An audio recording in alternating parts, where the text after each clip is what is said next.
రచించిన తెలుగు వెలుగు ఆవిష్కరణకు రావడం, నాకు ఈ వేదిక మీద అవకాశం కల్పించినందుకు వారికి కృతజ్ఞతలు తెలుపుకుంటున్నాను. నేను 2013 తర్వాత పుస్తకాలు కొన్ని చదవడం మొదలుపెట్టా, సాటి రచయితలవి కూడా. ఎందుకంటే 2010లో నేను ఒక పుస్తకం వేస్తే దానికి ₹1 రాలేదు, ఎవరు ఇవ్వలేదు, నేను అడగలేను.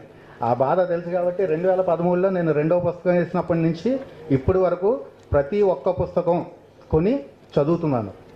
ఎందుకంటే మనం కొని పెట్టుకుంటే ఖచ్చితంగా చదవాలి. అది మనం డబ్బులు ఇచ్చుకున్న వస్తువు ఏదైనా మనం వాడుకుంటాం కదా, ఇంట్లో జాగ్రత్తగా ఎక్కడో మూలన దాచుకోం.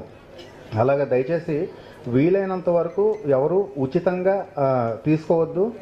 ఇది నేను అలా తీసుకోవడం మానేశాను కాబట్టి చెప్తున్నాను, లేకపోతే నేను చెప్పడానికి సరిపోను కాబట్టి. అలాగే సింగళూరు హరినాథ్ గారు